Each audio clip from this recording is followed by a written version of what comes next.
ওদিকে নিজের পরিবারের মানুষদের দেখে সে কি খুশি, বিশেষ করে তার মাকে দেখে হিয়া। ওরা যখন সদর দরজা দিয়ে বাড়িতে ভিতর প্রবেশ করলো, হিয়া খুশিতে আত্মহারা হয়ে চিৎকার করে উঠল। উপরতলা থেকে দৌড়ে আসতে নিলে সিঁড়ি দিয়ে। নাভিও উপরে ছিল, তবে হিয়ার সাথে বেশ দূরত্ব ছিল। হিয়া দৌড়াবে মাথায় আসতে নাভি শক্ত হাতে পেছন থেকে হিয়ার হাত চেপে ধরলো। হঠাৎ এমন করাতে তাল সামলাতে না পেরে হিয়া বাড়ি খেলো নাভির সাথে। ও কিছু বুঝে ওঠার আগে নাভি দাঁতের দাঁত চেপে বলল, হিয়া, ডোন্ট ক্রস ইওর লিমিট। ভুলে যেও না তুমি কারো সন্তানের মা হচ্ছ। হিয়া অবাক হলো, কারো সন্তানের মাটা মানে কি? যে আসলে সে হিয়ার কিছু না। হিয়া জেদ দেখিয়ে বলো, কার সন্তান মানে কি? যে আসছে সে আমারও সন্তান। হিয়ার হাতটা তখনও নাপির হাতের মধ্যেই ছিল। হিয়ার কথা শুনে নাপি একটু চাপ প্রয়োগ করলো। এতে হিয়া ব্যথা অনুভব করলো হাতে। বাঁকানো ভুরু কুঁচকে গেল। তা দেখে সাথে সাথে নাপি হাতের বাঁধন ঢিলে করলো। চোয়াল শক্ত করে বলল, তোমার কিছু হলে অবশ্যই আমাকে আগে জানাতে। তোমার অসুস্থতার কথা আমাকে যেহেতু জানাজানি মনে করুনি, তোমার কেউ না। আমি তোমার কেউ না হলে আমার সন্তান। ততক্ষণে নিচের সকলে চলে এসেছে। নাপিহিয়াকে ছেড়ে দিল, যাওয়ার আগে বলে গেল, যখন ওড়ার কথা বলেছি তখন নিজেকে গুটিয়ে রেখেছ, এখন একটু সাবধানে থাকতে বলছি, এখন উঠতে চাইছো। তোমাকে নিয়ে আমি কি করি বলো তো? সাবধানে নিচে নামবে বলে দিলাম। নাফি চলে যাওয়ার পর হিয়া কিছুক্ষণ তাণ্ডব হয়ে তাকাচ্ছিল নাফির দিকে। বাচ্চাদের মতো অভিমান দেখে হিয়ার খুব হাসি পেল। এতক্ষণে সে বুঝলো নাফি কী নিয়ে রাগ করেছে। হিয়ার ঠোঁট ভেঙে বিড়বিড় করে বলে উঠল, উলি আমার কিউট বেবির বাবাটা লাগ লাগাতে কি সুন্দর লাগতে দেখতে। আশ্চর্যজনকভাবে ঠিক তখনই নাফি তাকালো হিয়ার দিকে। তা দেখে হিয়া হেসে উঠল সশব্দে। নাভি বেশ কষ্টে হাসি চাপিয়ে রাখলো এবং গোমরা মুখে সিঁড়ি বেয়ে নিচে গেল। এরপর হিয়াও আস্তে ধীরে নিচে গেল। মাকে দেখে তো প্রথমে সে কি কান্না মেয়েটার। এভাবে কাটলো সব। রাতে খেয়ে দিয়ে হেলেনাকে বিদায় দিলেন সকলে। সবার পরামর্শের কথা হলো আগামী মাসে 10 তারিখে হিয়া ও নাপের রিলেশন হবে। বিদায় বেলায় রুহি বের হলো না। হেলেনা সহ হিয়ার সকল চাচিরা গিয়েছিল রুহির দরজায়, কিন্তু নিষ্ঠুরতার সাথে রুহি গো ধরে বসে রইল। এত ডাকাডাকির পরও খুলল না দরজা। সবাই দেখি রাজও বেশ কয়েকবার ডেকেছে, কিন্তু ফলাফলের জন্য শূন্য। রুহি কারো কথাই শুনিনি। এদিকে হেলেনা যাওয়ার আগে মেয়ের কাছে বেশ কয়েকবার জিজ্ঞেস করে নিলেন মেয়ে ভালো আছে কি না। মায়ের প্রশ্নের জবাবে হিয়া প্রতিবারই বলেছে সে ভীষণ শোকে আছে। আজকাল সময়ে এমন সুখী খুব কম মেয়েরাই থাকে। হেলেনার মনে শান্তি অনুভব করলো, তার আর কোনো পিছুটান নেই। এইবার তিনি সংসারী মায়া ত্যাগ করবেন। যদি মানুষের বাসায়ও কাজ করতে হয় তাও করবেন, কিন্তু ওই সংসারে আর না। রাগ তখন অনেক। হিয়া নিজের রুমে বসে আছে গাল ফুলিয়ে, নাপি নেই রুমে। হিয়া খুব ভালোই বুঝতে পেরেছে সকালে সেই বিষয় নিয়ে নাপি এখনও রেগে। এখন অনেক রাত হলে রুমে আসছে না। প্রথমে হিয়ার একটু অভিমান হলো, কেন নাপি রুমে আসছে না, কিন্তু ঘড়ির কাঁটায় রাত 1টা বাজতে চলল। হিয়ার খারাপ লাগতে শুরু করে, টেনশন হয় মানুষটার জন্য। হিয়ার সারা রুম জুড়ে পায়চারি করতে লাগলো। দেখ রাজ, আমি জানি তুই চিরকাল আমার সাথে অদৃশ্য একটা প্রতিযোগিতা করে এসেছিস, কিন্তু বিশ্বাস কর আমি কখনোই এমন ভাবিনি। কেন জানিস? কেননা তুই আমার ভাই, রক্তের ভাই। আবা মারা গেছে বহু আগে। মা বহু কষ্টে তোকে আমাকে মানুষ করেছে। তোর থেকে বড় হওয়া আমি প্রয়োজনে একটু বেশি শাসন করেছি, কিন্তু এটাকে তুই যদি খারাপ ভেবে নিস তাহলে সত্যি আমার কিছু করার নেই। রাজ অবাক হলো। কিং কর্তব্য বিমূঢ় মনে তাকিয়ে আছে নাফি দিকে। হেলেনার এদিকে এগিয়ে যেতে গিয়েছিল দুই ভাই। বাড়ির মেন গেট পর্যন্ত গিয়েছিল ওরা। সেখান থেকে ফিরেছিল দুই ভাই। তবে কারো মধ্যে কোনো কথা ছিল না, যেন কোনো অদৃশ্য দেওয়াল তাদের বেঁধে রেখেছে। অথচ ছোটবেলায় তাদের কত মধুর স্মৃতি রয়েছে। হঠাৎ নীরবতা ভাঙে নাপির কণ্ঠে। নাপির কথা শুনে রাজ দাঁড়িয়ে যায়। বলার মতো কিছুই নেই। ওদিকে রাজ হাঁটতে হাঁটতে বেশ খানিকটা দূরে গিয়ে দেখলো রাজ আসেনি। ও পেছনেই দাঁড়িয়ে আছে। এই জন্য নাফি আবার গেল পেছনে রাজের কাছে। বহু বছর পর রাজের কাঁধে হাত রাখলো নাফি। একই স্বরে ফের বলল, জানি তোর সময় এমন খারাপ যাচ্ছে। শোন, সময় সবসময় একই থাকে না, তোরও থাকবে না। হিয়াকে নিয়ে আমি ভালো আছি রাজ। আর আজ বাদে কাল আমার সন্তান আসবে দুনিয়ায়। আমি চাই না সে এসে তার বাবা ও চাচার মাঝে এমন বিরোধের দেওয়াল দেখুক। আমি চাই তুইও সুখে থাক এবং আমার সন্তান এসে যে একটা সুখী পরিবার পাক। রাজ একদৃষ্টিতে ভাইয়ের দিকে তাকিয়ে আছে। নাপির বলা প্রতিটি কথা সত্য। নাপি কখনই ওকে খারাপ চোখে দেখেনি। ও নিজেই মন গড়া কাহিনী বানিয়ে ভুল বুঝে গেছে। আজ যখন নাপি সব কিছু মেনে ধরেছে, ওর আর কী বা বলার আছে। আমি জানি না রুহির সাথে তোর কি হয়েছে, আর জানতেও চাই না। শুধু বলবো সময় নে, দুজনের সময় নে। শোন, যা হয়ে গেছে আর তা খণ্ডানো যাবে না। মেনে নিলেই বরং ভালো হবে। তোরা দুজনেই মেনে নে। জীবন আমাদের একটাই। এই এক জীবনে এত রেষারেষি হিংসা করলে ভালো থাকা হবে না। এই জীবনে ভালো না থাকলে মরার পর কি হবে কেউ জানে না। তাহলে জেনে শুনে হিংসাত্মকতা মনোভাব নিয়ে কেন অশান্তির অনলে পড়তে যা হবে? আরে ভাই, আমি ভালো আছি, তুইও ভালো থাক না। আজ আছি তো কাল থাকবো না, এতে অশান্তি করে লাভ আছে? কালকে তোর অ্যাকাউন্টে টাকা পৌঁছে যাবে। রুহিকে নিয়ে একটু ঘুরে আয়, সময় কাটিয়ে আয়, দেখ সম্পর্কটা বাঁচে কিনা।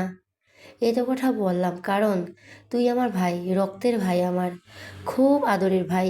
তুই যে অন্যায় করেছিস তাতে আমার ক্ষমা করা উচিত না, কিন্তু আমি তোর চোখে অনুশোচনা দেখেছি আর এই জন্যই সুযোগ দিলাম। এই এখন তুই ঠিক কর, তুই কী করবি? এখন নীতি নতুন অশান্তি বেছে নিবি নাকি সুন্দরভাবে বাঁচবি? নাফি এক নাগাড়ে কথাগুলো বলে রাজের কাঁধে ছেড়ে দিল এবং নিজের মতো হাঁটতে লাগলো। পেছনে রাজ দাঁড়িয়ে পড়লো আবার। 3 সেকেন্ড সময় নিয়ে কী যেন একটা ভাবলো। তারপর 1 সেকেন্ডের সময় অপচয় না করে নাপি পেছন থেকে বলে উঠল, ভাই। বহুদিন পর রাজার সম্বোধন শুনে নাফি দাঁড়িয়ে গেল। মনের মাঝে বয়ে গেল প্রশান্তি। মুচকি আসলো নাফি। ততক্ষণে রাজ ওর সামনে চলে এসেছে। রাজ সামনে এলে নাফি একটু গম্ভীর কণ্ঠে বলল, হ্যাঁ কিছু বলবি? রাজ এক মুহূর্তে অপেক্ষা করে না, জড়িয়ে ধরল নাভিকে। শক্ত পুরুষটি বাচ্চাদের মতো কেঁদে উঠল, আমাকে ক্ষমা করে দাও ভাইয়া, আমি তোমাকে চিনতে পারিনি, আমাকে ক্ষমা করে দাও। নাফি একটু রসিকতা করে বলল, তাই আজকে চিনলি আমাকে? তা কি চিনলি শুনি? আমার ভাই একজন যোগ্য সন্তান, দায়িত্ববান স্বামী, যত্নশীল বাবা এবং সত্যিকার অর্থের একজন আদর্শ ভাই। নাপি হাসলো কেবল। অবশেষে বিরোধিতা খাতা বন্ধ হলো। তৎক্ষণাৎ মাথায় প্রশ্ন এলো, রুহি কি সবটাই এত সহজে মেনে নিবে? তবে এই সুন্দর মুহূর্ত নাপি ওই বিষয় নিয়ে অতটা মাথা ঘামালো না। রাজের পিঠটা চাপড়ে দিয়ে বলল, হয়েছে হয়েছে, আমি যত্নশীল বাবা হলেও তোকেও সেরকম চাচা হতে হবে। এখন কিন্তু সব কিছুই পাল্টে গেছে রাজ, ও এই বিষয় মাথায় রাখিস। মনে রাখবো ভাইয়া, আমি হিয়া ভাবি হয়। এটা আগে প্র্যাকটিস কর, তারপর আর সব ছাড় দেখি। আমার বউটা ঘরে একা একা আছে। রাজের কথা শেষ হওয়ার আগে নাফি বলে উঠল কথাটা এবং রাজকে নিজে থেকে সরিয়ে দিল। এরপর সে ঢুকে গেল বাড়ির ভেতরে। রাজনাফি যাওয়ার দিকে তাকিয়ে রইল একভাবে। রাজ খেয়াল করলো বুকের ভেতর আজ ফাঁকা ফাঁকা লাগছে। মনে হচ্ছে বড় একটা বোঝা নেমে গেল তার। আশেপাশে ভীষণ শান্তির সাথে অনুভব হচ্ছে তার, ভীষণ শান্তি। নাফি রুমে গিয়ে ধপ করে বিছানায় বসে পড়ল। হিয়া পায়চারি করছিল রুম জুড়ে। নাফিকে আসতে দেখে সে খুশি হলো মনে মনে, কিন্তু নাফির গোমরা মুখে তা মোটেও ভালো লাগলো না। হিয়া শাড়ির আঁচলটা আঙুলে পেঁচাতে পেঁচাতে গেল নাভির কাছে। হিয়াও ধপ করে বসলো নাভির পাশে। কিছুক্ষণ অপেক্ষা করলো নাভি কিছু বলবে সেই আশায়, কিন্তু মুখ পোড়া নাকি নাভি কিছুই বলল না হিয়ার সাথে। উল্টো ঘাড় ঘুরিয়ে অন্যদিকে তাকিয়ে রইল। হিয়া বেশ কয়েকবার গলা খাকারি দিল যাতে নাভি তার দিকে তাকায় অত্যন্ত, কিন্তু এবারও পাষাণ নাভি তাকালো না হিয়ার দিকে। এই জন্য হিয়া ভেঙচি কেটে অন্যদিকে ফিরে তাকালো। নাভি যদি কথা না বলে সেও বলবে না কথা, তারা তো ঠেকা পড়েনি। যা, মনে মনে হাজারবার এসব ভেঙেও অধৈর্য হয়ে হিয়া হাত বাড়ালো নাফির গালে। নাফির মুখটা নিজের দিকে ঘুরতেই শীতল কণ্ঠে বয়ে উঠল, রেগে আছেন? রাগ করবেন না প্লিজ। করবো না? কি করবে তুমি? আপনি রেগে থাকলে আমার খারাপ লাগে। লাগুক, আমি কি করব? হিয়া নাফির চোখে চোখ রেখে বলল, আমার খারাপ লাগলে আপনার কিছু হবে না? না হবে না। হিয়া ঠোঁট উল্টে বলো, এমন কেন করছেন?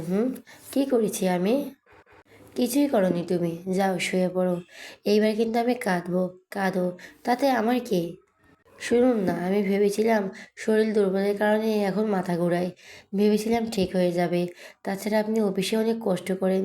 আমি আবার এই সামান্য বিষয় নিয়ে টেনশনে রাখবো, এই জন্যই বলা হয়নি। তবে বমি হওয়ার পরে ভেবেছিলাম বলবো, কিন্তু তার আগেই তো এমনিতেই তো নাফের চোখের মনি হিয়া, আর এখন তো তার সন্তান হিয়ার গর্বে। নাফি কি আর পায় কে? হিয়াকে পারে না মাথা নিয়ে ঘোরে। এখন নাফির সকল আত্মীয় স্বজন জেনে গেছে তার বিয়ে হয়েছে, রুহির বোনের সাথে নাফির বিয়ে হয়েছে। এই নিয়ে অবশ্য বেশ কয়েকজন নানা রকম মন্তব্য করেছে, কিন্তু এটা জরুরি না। জরুরি হলো হিয়ার প্রতি নাফি ও নাসিমার তো আদর যত্ন দেখে। সেদিন নাফিকে একজন বলল, ভাই ঘরের বউকে তো তুলো তুলো করে কে রাখে? মনে হয় আর কারো বউ নেই। এই বউ জাতকে না, এ তো মাথায় রাখতে হয়।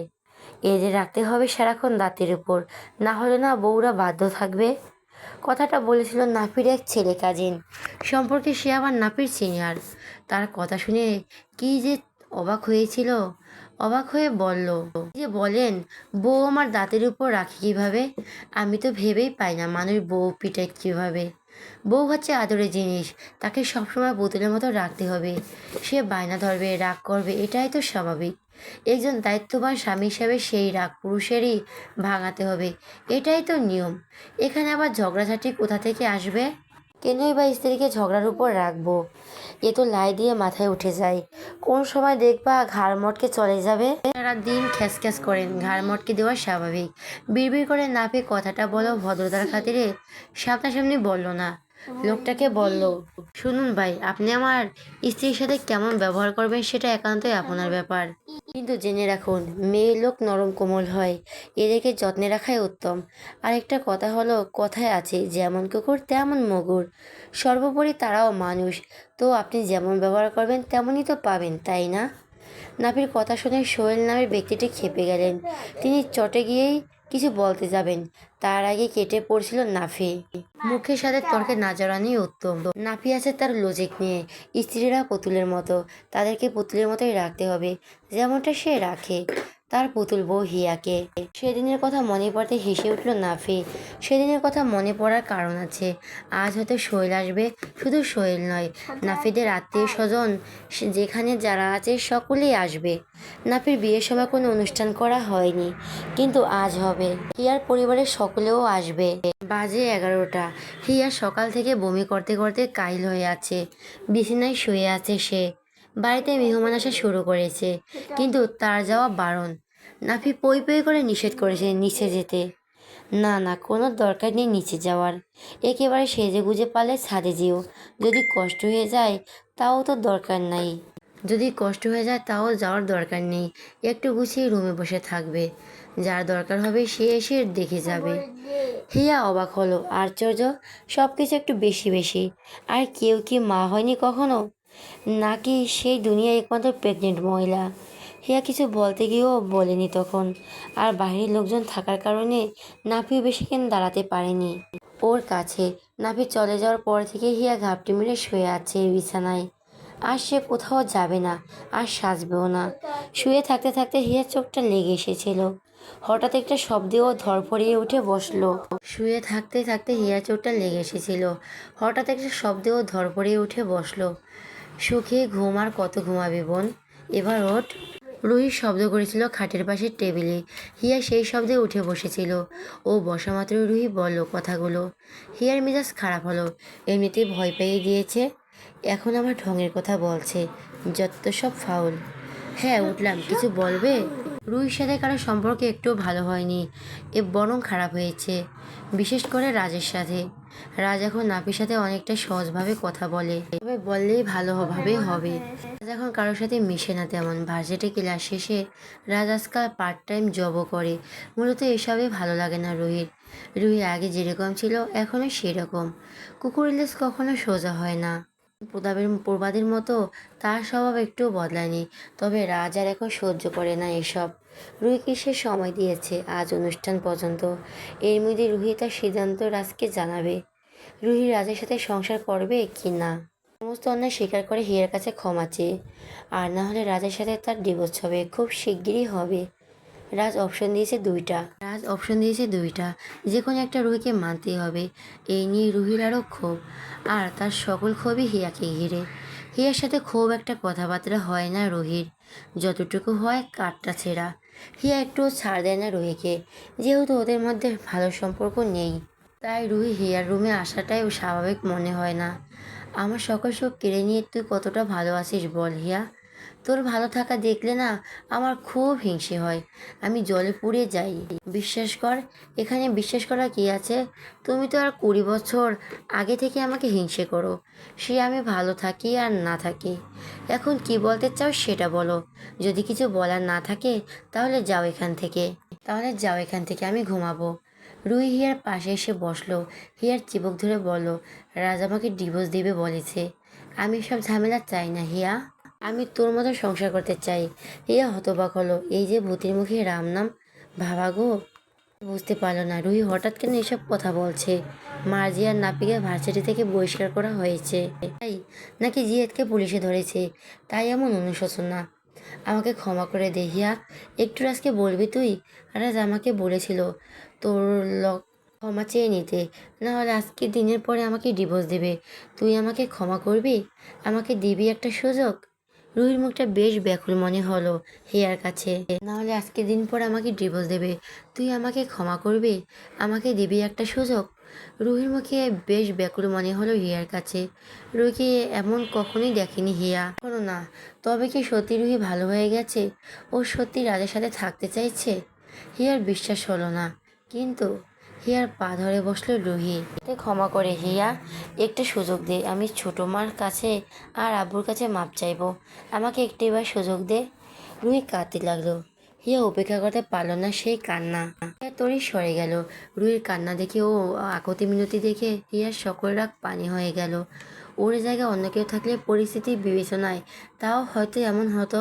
আচ্ছা ছাড়ো ছাড়ো, এখন আমাকে কি করতে বলছো সেটা বলো। আর তুমি যদি মন থেকে অনুশোচনা বোধ করো তাহলে আমার কিছু বলার নেই, তুমি সংসার করো রাজার সাথে। চল না নিচে, রাজকে একটু বল তোর কাছে ক্ষমা চেয়েছি আমি। আমি বললে বিশ্বাস করবে না। তুমি বলে বিশ্বাস করবে না কেন? অবশ্যই করবে, যাও বলো গিয়ে। ফের পা ধারালো, দয়া করে একটু চল না প্লিজ। তুই না গেলেও বিশ্বাস করবে না। তুমি বলে বিশ্বাস করবে না কেন? অবশ্যই করবে, যাও বলো গিয়ে। রুই ফের পা ধারলো, দয়া করে একটু চল না প্লিজ, তুই না গেলেও বিশ্বাস করবে না। অজ্ঞাত হিয়াকে উঠতেই হলো।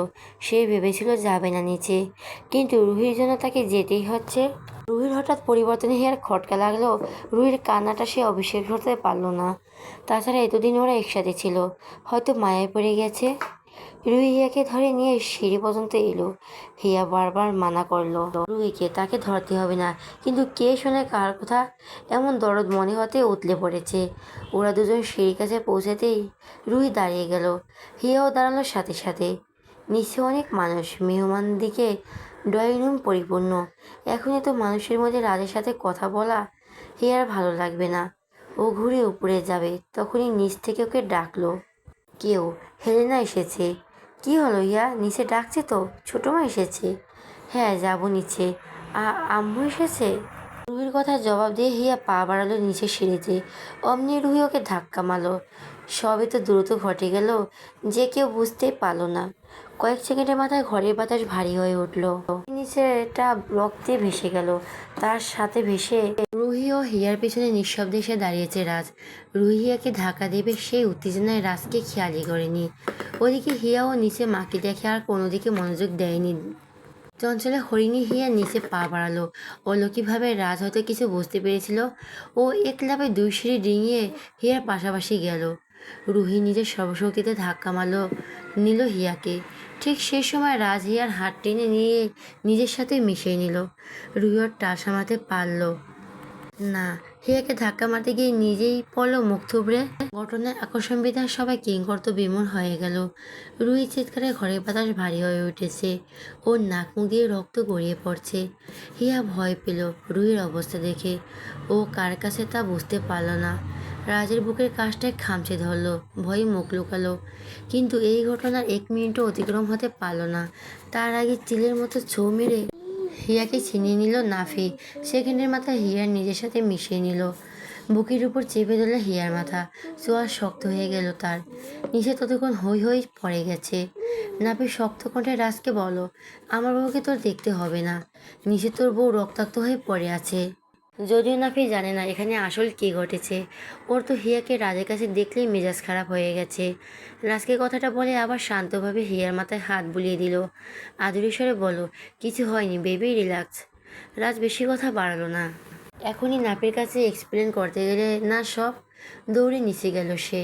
ততক্ষণে রুহি ব্যথায় জ্ঞান হারিয়েছে। উৎসবের আমার মুহূর্তে শোকে পরিণত হয়েছে। রুহির মা সেখানে উপস্থিত ছিলেন, ওর বাবাও ছিল। যতই রাগ থাকুক, মেয়ের এমন দশায় তারা স্থির থাকতে পারলেন না। রুহি মা ভদ্রমহিলার কান্নায় ভেঙে পড়লেন। রাজ নিচে নেমে রুহিকে পাঁজাকুলে করে তুলল। হসপিটালে নিতে হবে এক্ষুনি। কথাটা বলে রাজ, নাসিমা সহ আরো কয়েকজন ছুটল সদর দরজা দিকে। রুহি আপা কিভাবে পড়লো আমি তো কিছুই বুঝতে পারলাম না। তুমি ঠিক আছো বেবি? আর কাকে কথা তোমার চিন্তা করতে হবে না। কি বললেন? রুহি আপা আমার কাছে ক্ষমা চেয়েছে? ও বলেছে রাজার সাথে ও সংসার করবে, বদলেও ফেলবে ও। হিয়ার কথা শুনে নাফি অবাকই হলো। সে সবটা জানতে চাইল হিয়ার কাছে। হিয়াও আস্তে ধীরে সবটা বলল নাফিকে। সব শুনে নাফির কেমন যেন খটকা লাগলো। একটা মুহূর্তে একটা মনে হুট করে পরিবর্তন হতে পারে, কেন যেন নাফির বিশ্বাস হচ্ছে না কিছুই। আর রুহি হঠাৎই পড়লো কিভাবে? নাফি বসে আছে ডাইনিং টেবিলের পাশে চেয়ারে। তার দুই উরু দেশের উপর বসে আছে হিয়া। বাড়িতে তখন কেউই নেই, সবাই গেছে হসপিটালে। নাফি বলল, আচ্ছা এখন রুমে যাও, ফ্রেশ হয়ে তৈরি হয়ে নাও। তৈরি হব কেন? রুহি আবার এই অবস্থায় বাড়িতে অনুষ্ঠান করা কি ঠিক হবে? রুহি তেমন কিছুই হয়নি, শুধু 3টা দাঁত ভেঙেছে সামনের, কপালের কাছটা খানিকটা কেটেছে, তার হাত পা ভেঙেছে হয়তো। হিয়া হতবাক হয়ে গেল। এগুলো আপনার কাছে সামান্য মনে হচ্ছে? ও যেটা করেছে তার শাস্তি হিসেবে এটা খুবই সামান্য। সত্যি বলতে আমার একটু সহানুভূতি কাজ করছে না। অন্য সময় হলে হয়তো হিয়ারও এমন হতো, কিন্তু রুহি তো ক্ষমা চেয়েইছে। একটা মানুষ মন থেকে ক্ষমা চাইলে তাকে ক্ষমা করতে হয়।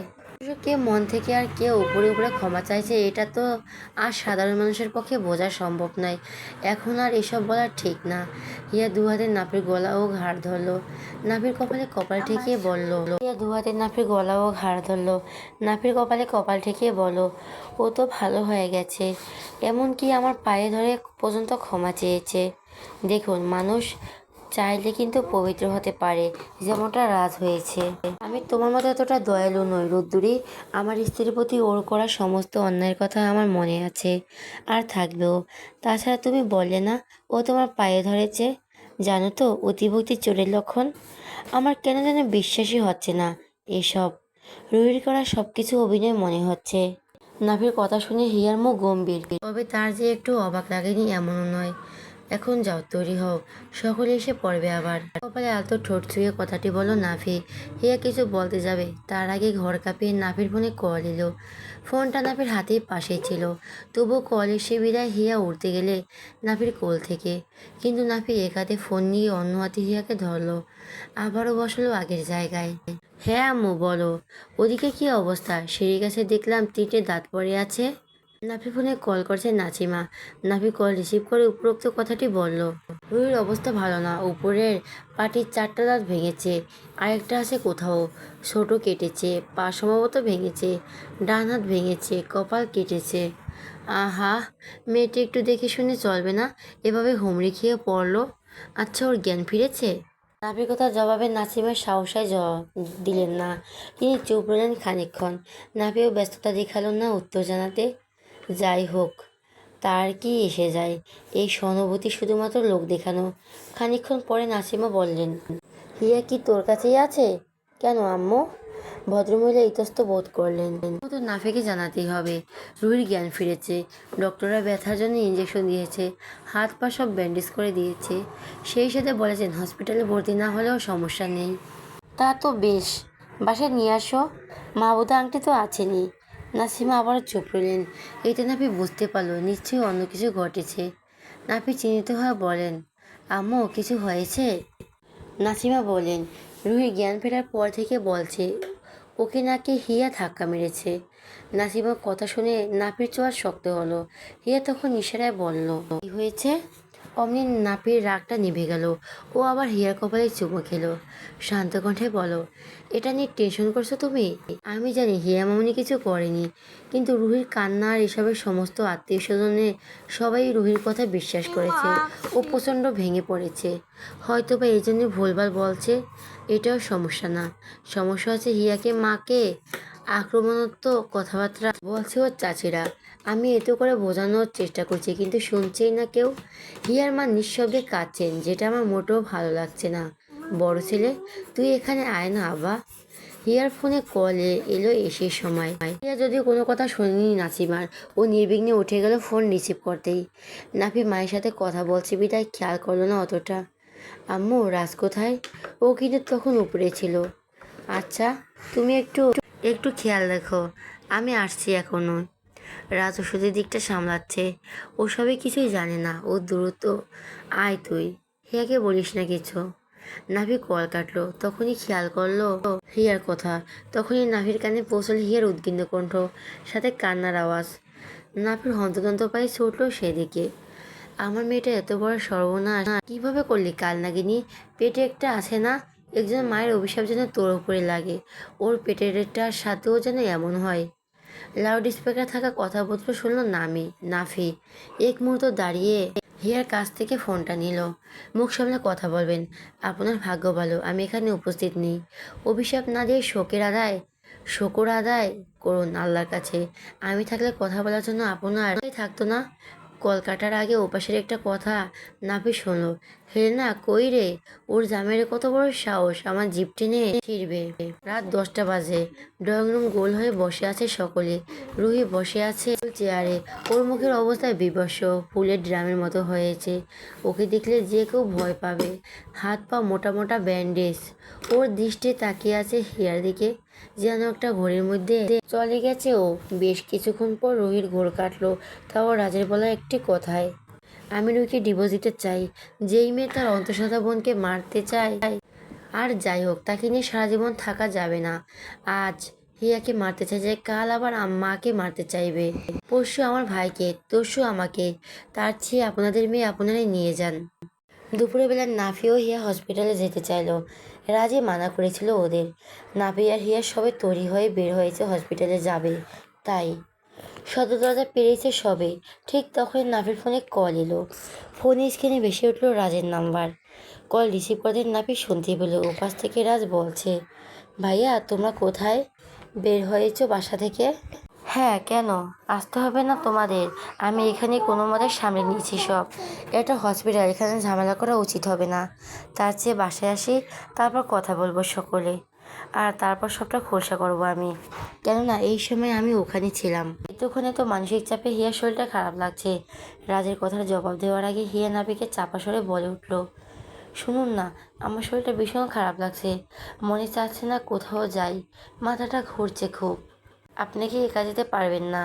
আম্মুকে আপনি আসার সময় নিয়ে আসেন প্লিজ।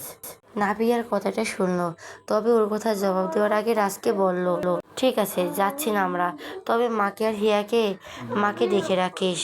ওনাদের অসম্মান হলে আমি কিন্তু কাউকে ছাড়বো না। রাজের সাথে কথা শেষ করে হিয়াকে বলল, ওকে মহারানী, আপনি যা বলবেন।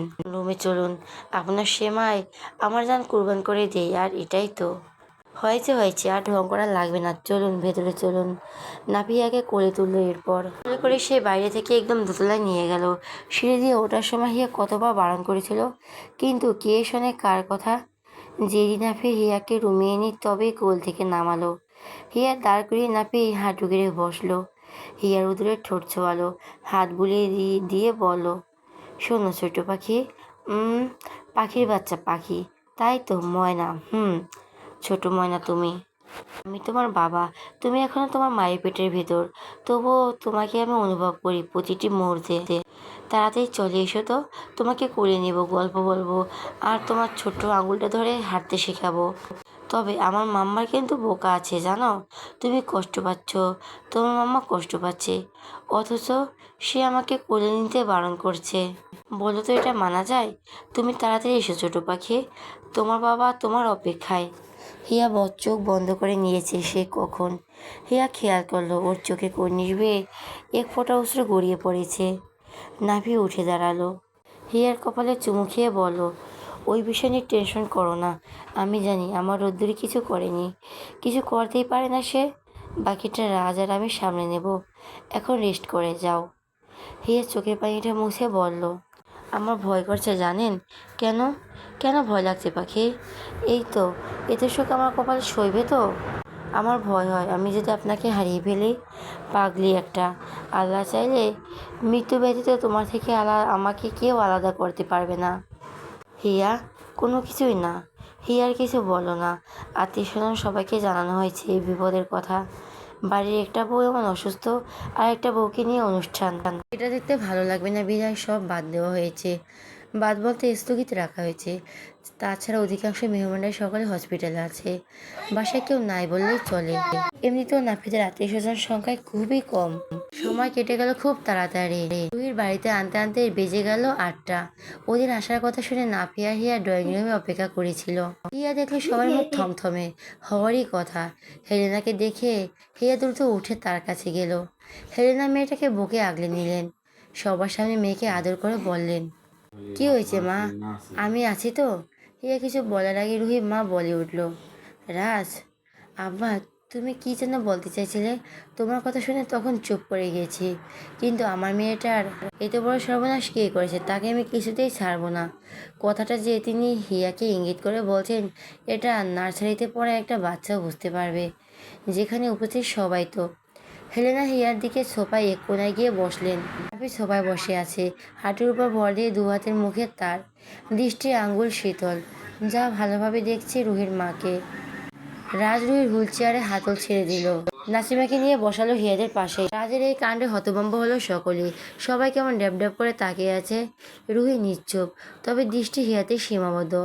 রাজ সকলকে উপেক্ষা করে অত্যন্ত বিনীতভাবে নাসিমাকে বলল, আম্মু তুমি যদি শোনো, আমি কখন একটা মেয়েকে রেপ করার মতো একটা নিকৃষ্ট ষড়যন্ত্র করেছি, আমাকে কি কি শাস্তি দেবে? এই মুহূর্তের এই কথাটা কেউই আশা করতে পারেনি। কেউ না। সবাই হতবাক হয়ে গেল রাজের কথা শুনে। নাভি তখন অন্যদিকে খেয়াল দিয়ে এলো। রাজের কথাটা কর্ণকুহর পৌঁছানো মাত্র সে চমকে গেল। কি বলছে রাজ? ও এত দূর জানে? রাজ লাফাঙ্গা বকাটে হলো, কোনো নারীর সাথে সিরিয়াস বিরোধী নেই। তাহলে কার কথা বলছে ও? অবাক কণ্ঠে বলেন, কি বলছে সেসব? কি হয়েছে রাজ? বলো না আম্মু, আমাকে কি শাস্তি দেবে তুমি? নাসিমা আশেপাশে তাকালেন অবাকে রেশ কাটাতে। রাজ কি বলছে? কেন বলছে? ওদিকে রুহি আটকে উঠল। রাজ কি তার ওসব কথা বলে দেবে নাকি? রুহি মুখ খুলল, ফোকলা দাঁত নিয়ে রাজকে বলল, লাত। রুহির সামনে যে দাঁতগুলো পড়ে গেছে সেখান থেকে কেমন যেন জিহ্বা বেরিয়ে গেল, যার ফলে সঠিক উচ্চারণ হলো না। অমন একটা থমথমে মুহূর্তে হিয়া রুহির দাঁতের অবস্থা দেখে হি হি করে হেসে উঠল। যদিও তা বেশিক্ষণ টিকেনি। পরিস্থিতি বিবেচনা করে হিয়া গাল চেপে ধরল। রুহি পড়ে গেল লজ্জায়। তবে এখন সব ভাবলে চলবে না। রাজ যদি সবাইকে বলে দেয়। রুহি নিজেকে একটু স্বাভাবিক করে ফের বলল, রাজ, এসব কি বলছো? এসব বাদ দাও এখন। রুহি বেশ শান্ত কণ্ঠে বলেন। রাজ খেকিয়ে উঠল, এই একদম চুপ, একদম চুপ। একটা কথা বলে দাঁতের পাটি পুরো ফাঁকা করে দিব চড়িয়ে। কামরুল সেখানে উপস্থিত ছিলেন। তার সামনে তার মেয়ের সাথে এরকম কেউ কথা বলে এটা তিনি কোনোভাবে বরদাস্ত করবেন না। কামরুল হাসান চেঁচিয়ে বললেন, রাজ, মুখ সামলে কথা বলো।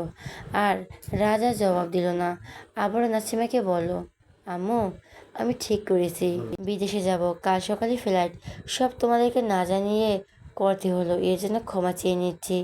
কিন্তু আম্মু, আমি জীবনে বেশ কয়েকটি বড় বড় পাপ করেছি, যার গিল্ট নিয়ে আমি বাঁচতে পারছি না। এই জন্য আমাকে কেউ ক্ষমা করো বা না করো। নাসিমা আটকে উঠলেন।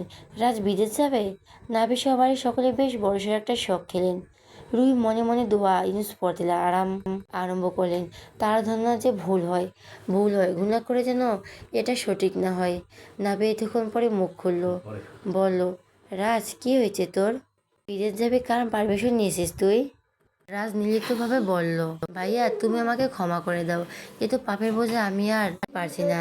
এই দেশ, এই বাড়ি, এই শহর সব কিছু আমাকে আমার পাপের কথা স্মরণ করিয়ে দিচ্ছে বারে বারে।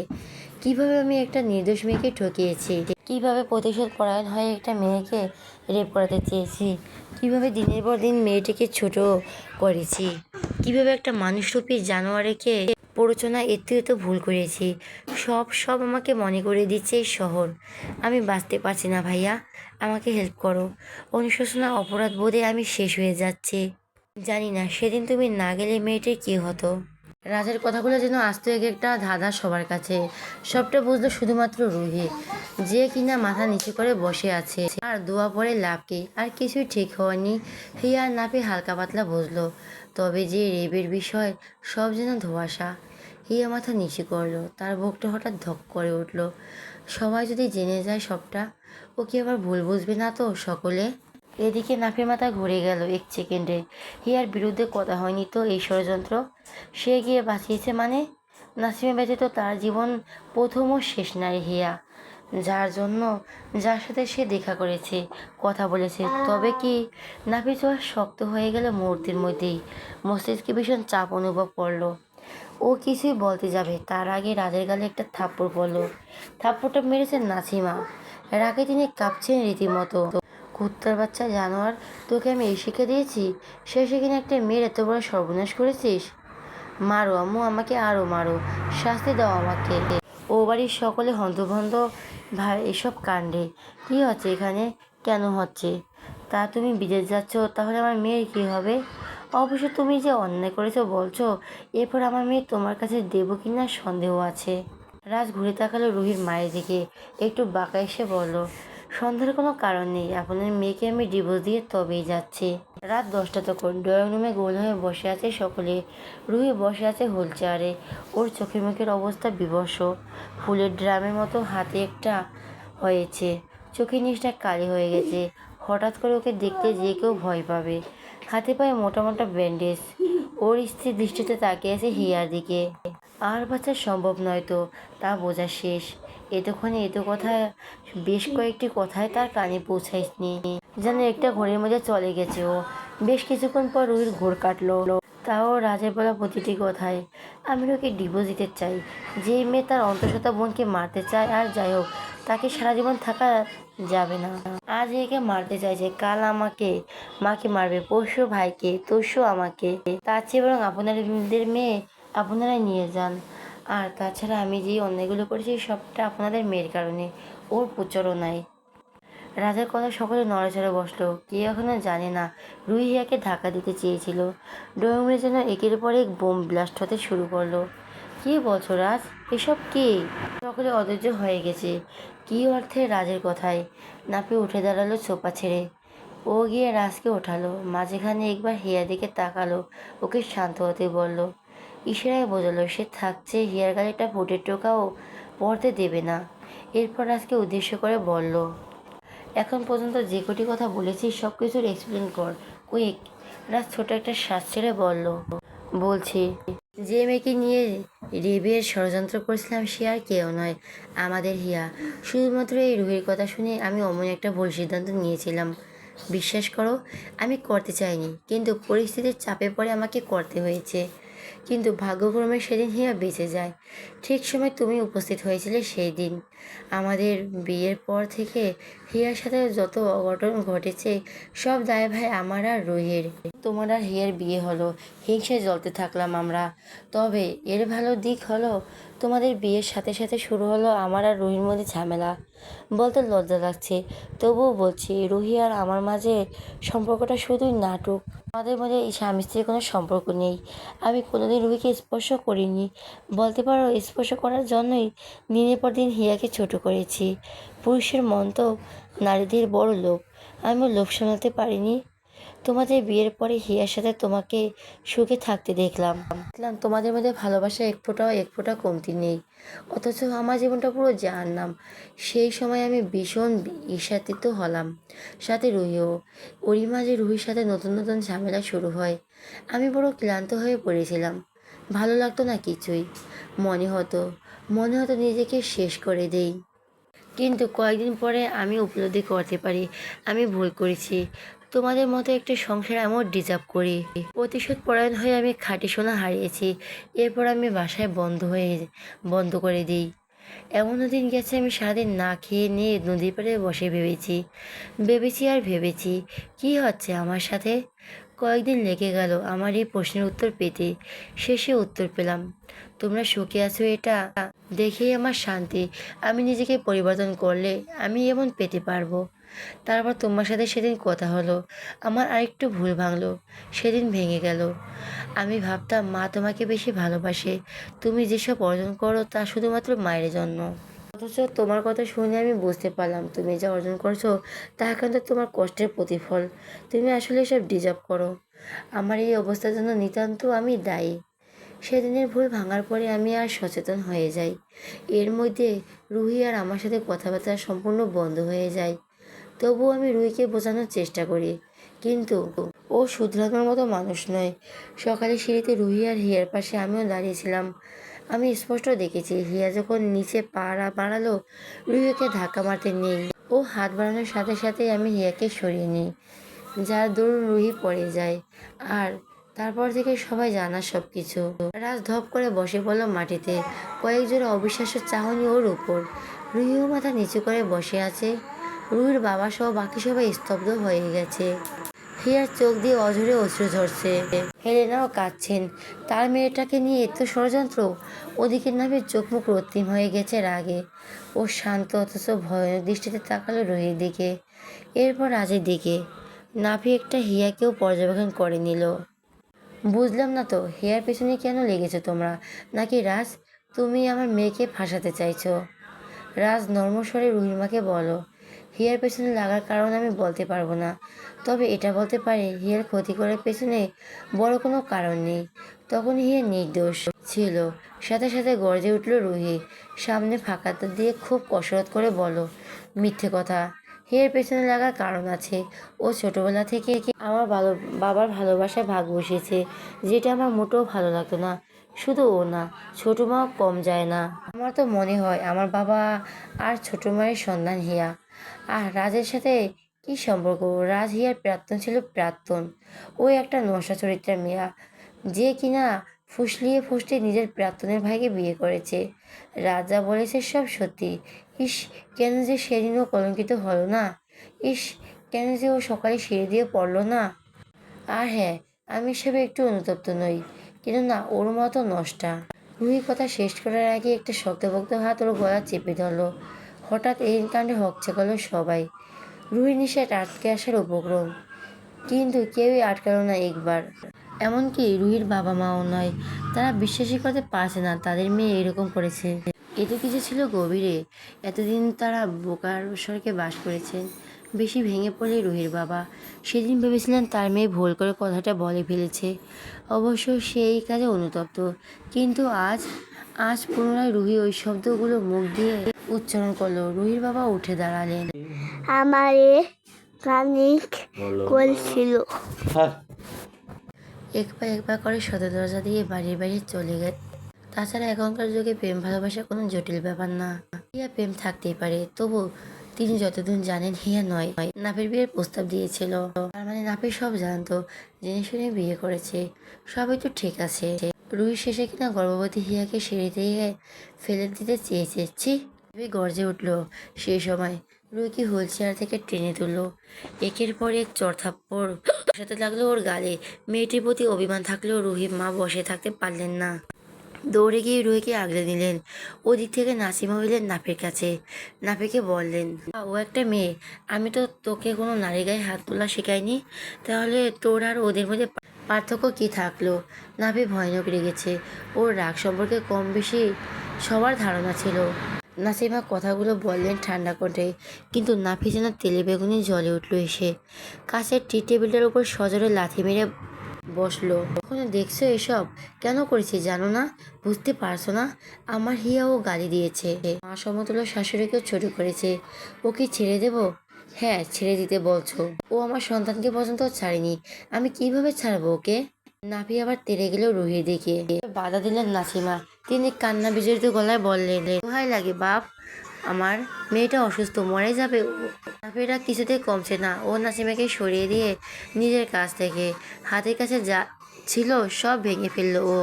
একবার হিয়ার দিকে চোখ বুলিয়ে নিল। হিয়া হেলেনার বুকের উপর কাঁদছে। নাফি আবার তেড়ে যেতে লাগলো হিয়ার দিকে। ঠিক তখনই নাসিমা বললেন, ও তো পরের মেয়ে, ওকে শাসন করবি? আগে আমাদের জানোয়ারকে সামলা, ও কি ফিডার খায়? একজন বলল আর রেপ করতে চললো। ছি, আমার লজ্জা লাগছে। ওর মতো একটা সন্তান আমি 10 মাস আমার গর্ভে টেনেছি। সন্তান তো মানুষ করতে পারিনি, শুধু শুধু পেটটাকে পচিয়েছি। মায়ের কথা শুনে নাফি রাজের দিকে ঘুরলো, এদিকে গেল রাজের দিকে। এলো পাথরে লাথি মারতে লাগলো রাজকে। রাজ যদিও এসব জন্য প্রস্তুত ছিল। রাজ একটা টু শব্দও করলো না, মুখ বুজে নাফির মার খেতে লাগলো। এটাই ওর শাস্তি, এটা ওর প্রাপ্য ছিল। এইটুকু মার না খেলে সে রাজ নিজেকে ক্ষমা করতে পারতো না। এক পেটে রক্ত ঝরতে লাগলো। যদি নাফি সে কিছুই দেখলো না, ওর মনে শুধু একটা কথাই ঘুরতে লাগলো, রাজ ওর হিয়াকে নিয়ে নোংরা ষড়যন্ত্র করেছে। নাফি রাজকে মারতে লাগলো আর আওড়াতে থাকলো, তুই একটা ক্রিমিনাল, আমার হিয়াকে তুই কষ্ট দিতে চেয়েছিস। নাফিরা কিছুতেই কমছে না, আর না তো নাসিমার রাগ, তার সন্তান এমন করেছে। কিন্তু খানিকক্ষণ পরে হিয়া তুলে তাকালো, রাজের অবস্থা দেখে ঘাবড়ে গেল ও। রাজ তখন মেঝেতে লুটিয়ে পড়েছে। নাফির তবু ওকে মারতে উদ্যত হলো। ঠিক সে সময় হিয়া সামনে এসে দাঁড়ালো নাফির হাত ধরে কেঁদে কেঁদে বলল, মারবেন না, ও তো মরে যাবে, আর মারবেন না প্লিজ। নাফি কিছু বলার আগে নাসিমা শক্ত কণ্ঠে বললেন, ওরুক, অমর সন্তান আমার দরকার নেই। আজ থেকে জানবো আমার একটাই সন্তান, আমার ছোট ছেলে মরে গেছে। ও তো ভুল স্বীকার করছে আম্মা। যে ভুল বুঝতে পারে তাকে ক্ষমা করা উচিত। নাফির চোয়াল শক্ত করে রাজের দিকে তাকিয়ে রইল। হিয়া তখন নাফির মুখটা নিচের দিকে ঘুরিয়ে নিল। নাফির থেকে খাটো হওয়ায় তাকে একটু কষ্ট করে 2 পা উঁচু করে এ কাজ করতে হলো। নাফি হিয়ার দিকে তাকালো। হিয়া বলল, ওকে ক্ষমা করে দিন। আজও না থাকলে তাহলে কি হতো ভাবতে পারছেন? হয়তো আমি আমাদের সন্তান কাউকে বেঁচে থাকতাম না। নাভি থেমে গেল হিয়ার মুখে দিকে চেয়ে। রাজকে আর আঘাত করলো না, তবে ওর রাগ পুরোপুরি কমেনি। ও আবার দৃষ্টিতে তাকালো রুহির মায়ের দিকে, যে কিনা রুহিকে ধরে এখনো দাঁড়িয়ে আছেন। রুহির হাতে পায়ে ব্যান্ডেজও তাড়াতে পারছে না, আর নাফির মারের কারণে আরও ক্লান্ত হয়ে পড়েছে সে। কিন্তু মুখ ফুটে আর একটা কথাও বলার সাহস পেল না সে। নাফি ওদের দিকে তাকে নাসিমার উদ্দেশ্যে বলো, আমার চোখের সামনে থেকে সরতে বলো আম্মু। আর 1 সেকেন্ড রুহি এখানে থাকলে বেঁচে পেতে পারবে না ও। মা কাঁদতে কাঁদতে রুহিকে হুইল চেয়ারে বসালো ফের।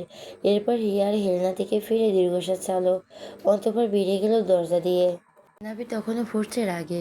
ওদের ড্রয়িং রুম আর সেই আগের মতো গোছানো নেই, তা একটা ধ্বংসস্তূপের মতো পরিণত হয়েছে। ভাগ্যিস বাড়ির মেহমানগুলো চলে গিয়েছিল, না হলে আজ যে কী হতো। রাত বিদেশ গেছে আজ 3 দিন হয়েছে। রুহি রয়েছে রুহির বাড়িতে। সকাল তখন 7টা, রুহি শুয়ে আছে নিজের বিছানায়। গত কয়েক রাত থেকে সে এভাবেই শুয়ে থাকে। না কেউ ওর সাথে কথা বলে আর না তো কাছে যায়। শুধু রুহির মা এসে 3 বেলা খাবার দিয়ে যায় আর ওষুধপত্রটা দিয়ে যায়। রুহির দিন কাটছে এভাবেই। এভাবে একাকী নিয়ে থাকা যায়? একাকিত্ব কি ভয়ঙ্কর!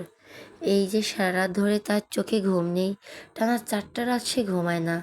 নিজের শ্বাসেই শব্দেই রাতে জেগে থাকে রুহি। সেখানে এখন ওর একমাত্র সঙ্গী। চিৎকার শুনে ওর কানে ফিরে আসে যেন দেয়ালগুলো বধির। এর মাঝে মাঝে মধ্যে ব্যথা অনুভব করছে সে। কিসের ব্যথা তা জানে না রুহি। মাঝে মাঝে চুপচাপ কাঁদে, কাঁদতে কাঁদতে হঠাৎ থেমে যায়। কারণ কেউ শুনে লজ্জা লাগবে তার, অথচ কেউ শোনেই না। সারাক্ষণ মুখ বুজে থাকা যায়, অথচ রুহির কথা বলার কেউ নেই। তবে যেন সে একা নয়, সে বন্দি নিজের ঘরেই, নিজের মাথার ভেতরেই। রুহি নিজেও বাইরে যায় না। ওর ভয় হয়, মনে হয় বাইরেও কেউ নেই, শুধু আরেক একাকিত্ব দাঁড়িয়ে, শুধু নীরবতা আর নীরবতা। ধীরে ধীরে বিছানা ছেড়ে উঠল, পাশে থাকা হুইল চেয়ারে বসলো সে। এখন মোটামুটি মুখটা স্বাভাবিক হয়েছে, তবুও ফোলা ফোলা লাগছে। রুহি এই কয়েকদিন আয়না দেখেনি, আজ এই 7 সকালে রুহির আয়না দেখতে ইচ্ছে হলো। নিজেকে দেখতে খুব ইচ্ছে হলো তার। রুহি ধীরে ধীরে আয়নার সামনে গেল। চোখ তুলে তাকাতেই বুকের ভিতর কি যেন হলো তার। চোখ মুখ পাল্টে গেল তখনই। কি হলো তার? ঘৃণা, লজ্জা, নাকি অনুশোচনা? না, কোনোটাই না।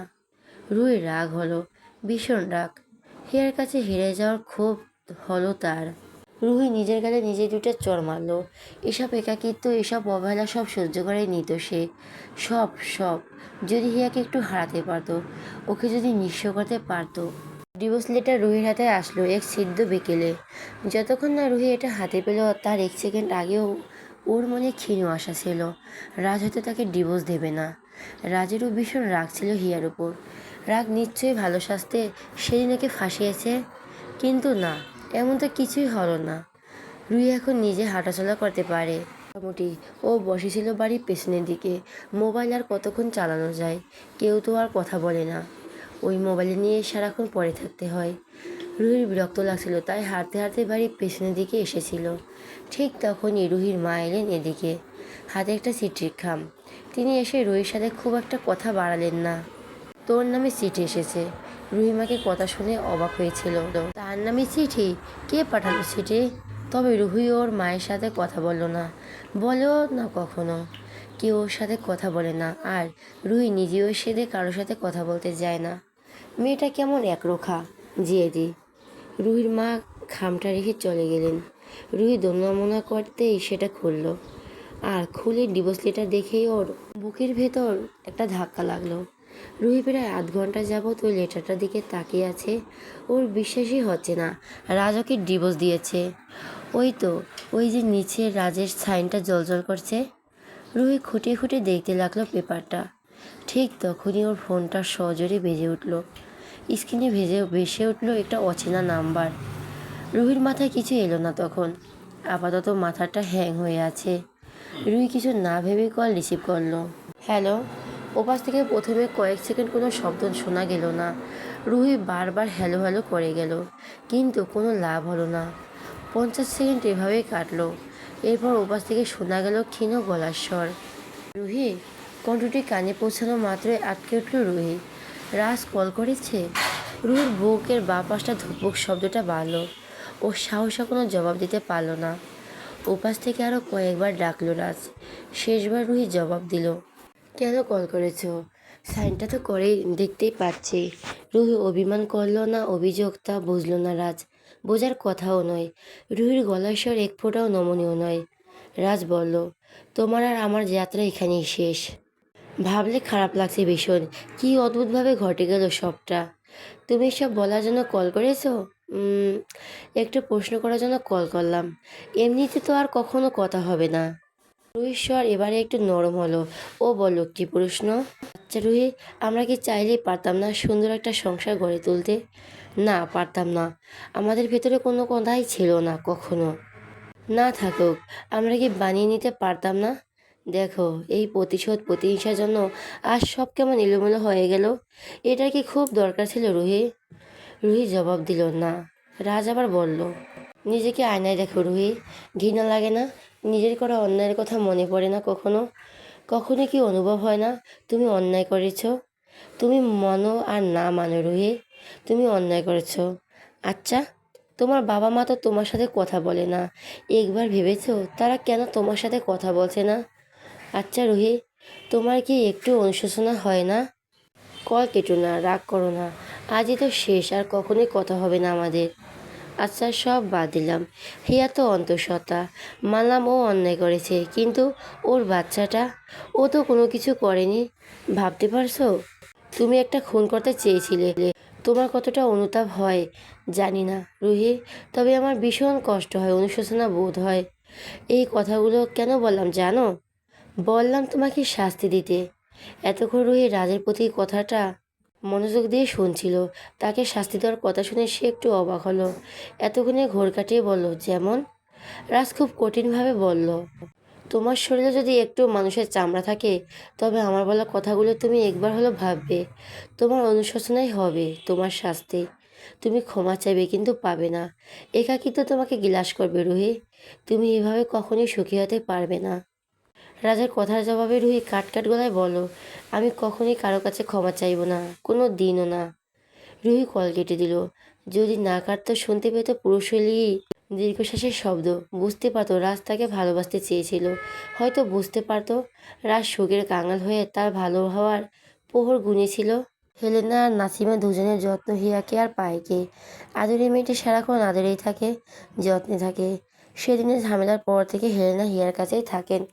হেলেনা অবশ্য বলেছিল থাকবে না, কিন্তু নাফি এবং নাসিমা কিছুতেই যেতে দেননি। যদিও ওই বাড়ি থেকে বেশ কয়েকবার কল এসেছে হেলেনা যেন ফিরে যায়, কিন্তু নাফি আর নাসিমা যেতে দিলেন না। হিয়ার এই অবস্থায় হেলেনা থেকে গিয়ে বেশি ভালো হয়েছে। মেয়েটাকে নিজের যত্ন করতে পারছেন, দেখতে পাচ্ছেন, আর কি চাই। রাত নেমেছে ধরণীতে, মাঝরাত তখন।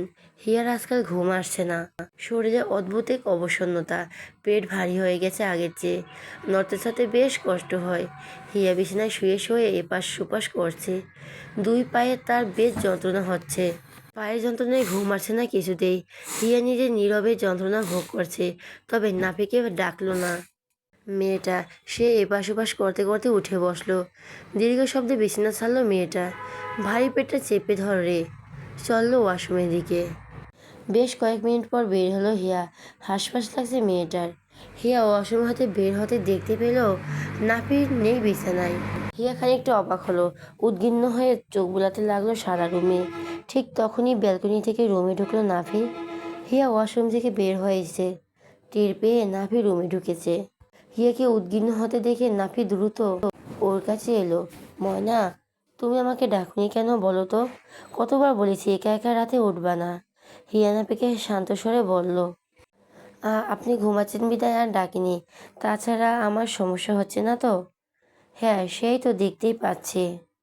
কথাটি বলে নাফি হিয়াকে ধরে নিয়ে খাটে বসালো।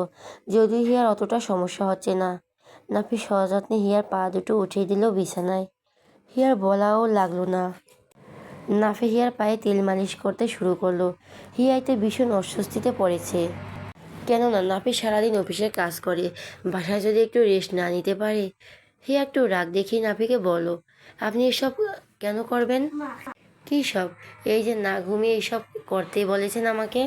হিয়ার কথা শুনে নাফি শান্ত দৃষ্টিতে তাকালো হিয়ার দিকে। বেশ কিছুক্ষণ ধরে তাকিয়ে রইল সে।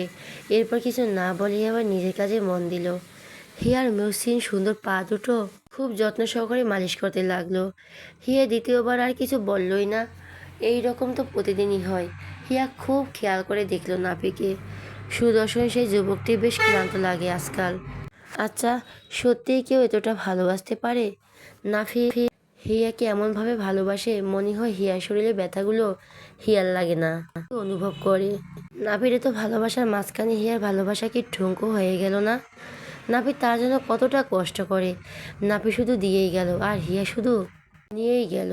নাফির দিকে তাকিয়ে থাকতে থেকে হিয়া এসব অবাঞ্ছিত ভাবনায় ডুবে গেল। হুশ করলো নাফির ডাকে, রোদ্দুরি, কি ভাবছো ময়না?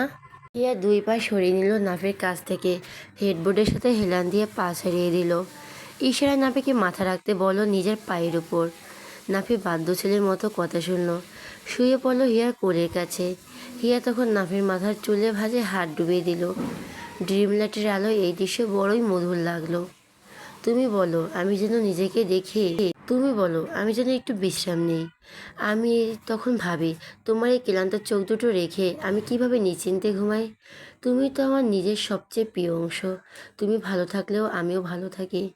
কিন্তু এই জন্য যে আপনার শরীর খারাপ হয়ে যাচ্ছে, নিজেকে দেখেছেন আয়নায় কেমন হয়ে গেছেন আপনি। এসব তো আমার ভালো লাগে না। কেন কেন ভালো লাগে না? তুমি যে আমার অংশ, তোমার মধ্যে ধারণ করেছে। এই ঋণ তো আমি শোধ করতে পারবো না। যদি একটু সেবা যত্ন করি, তোমাকে খুশি করতে পারি।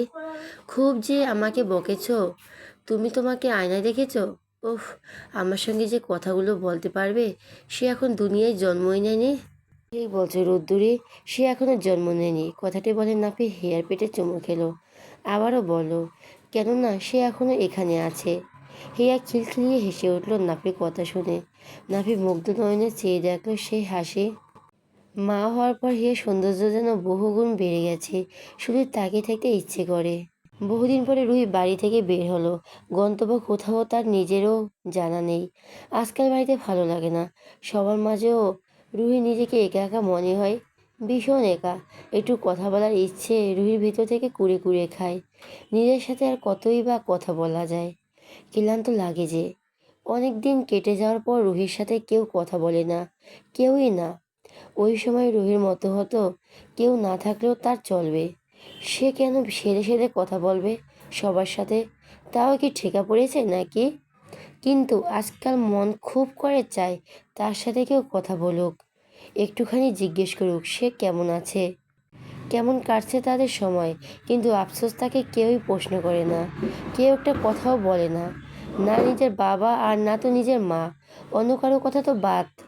ওদিকে রুহিরও কথা বলতে ইচ্ছে করে না, সেদে গিয়ে কথা বলতে। সবাই কিভাবে কি বলবে, ওইসব ওকে বেঁধে রেখেছে। বাড়িতে তার দম বন্ধ আসছে। চারদিকে সবুজের সমরণ, মুক্ত বাতাস। শহর থেকে বেশ খানিকটা দূরে চলে এসেছে রুহি, একটি নদীর পাড়ে।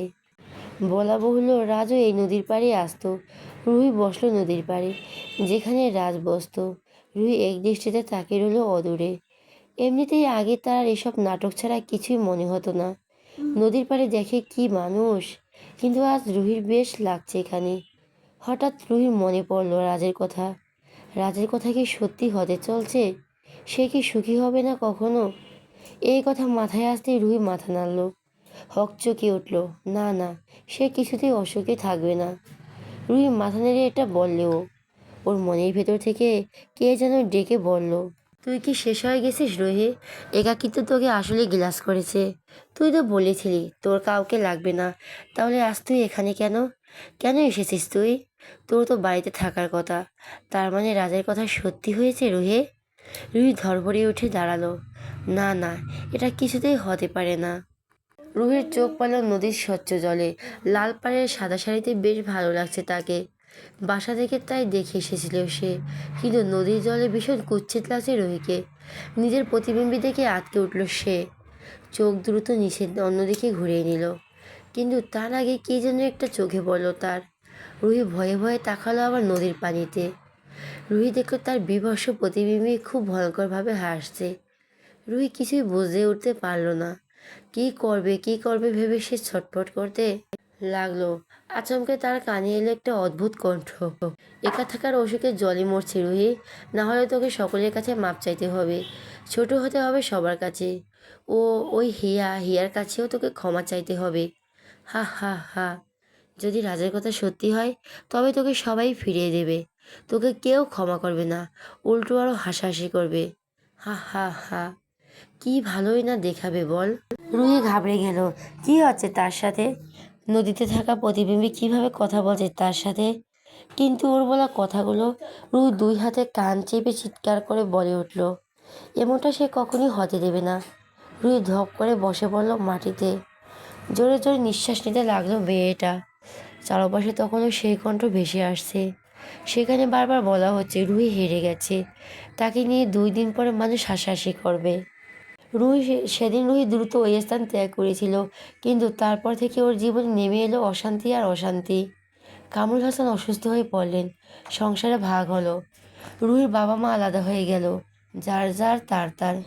আলাদা হওয়ার কারণে রুহি কী করেছে ওসব সব কিছুই অজানা ছিল মেজো চাচির। তিনি জানতেন হিয়া অসুস্থ, তাই হেলেনা ওই বাড়িতে আছে। হেলেনাও তাই বলছিলেন, কিন্তু কিছুদিন আগে সব শুনেছেন তিনি। যে মেয়ে নিজের বাবাকে এমন একটা অপবাদ দিতে পারে, তার কাছে সব কিছুই সম্ভব। কথায় আছে, যেখানে থাকে না মান সেখানে ছাড়ো পাক ধান। তাই তারা আলাদা হয়ে গেছে। কখনো না জানি এসব অপবাদ তাদেরও দেয়। এমতো অবস্থা যেন আরও একা হলো, ভয়ে পড়ল রুহি। তবুও ওর দাম্ভিকতা কমলো না, পরিমাণে কমলো না এক চুলো। পারিবারিকের এত ঝামেলায় মাঝেও রুহি গিয়ে নিজের বাবা মাকে এক ফোঁটা সান্ত্বনা দিল না। ওই যে তাকে নিয়ে হাসাহাসি করবে হয়তো। তাছাড়া ওই ভয়ঙ্কর প্রতিবিম্বী রুহিকে খুব জ্বালাতন করে, কানের কাছে কুমন্ত্রণা দেয় কত কিছুই। বাবা মাকে রুহির মধ্যে কান্নাকাটি করতে দেখে সে, তবুও একবার সামনে যায় না। রাজ দেশ ছাড়া আজ বহুদিন। ইটালিতে থাকে সে, ভালোই জীবন কাটছে তার।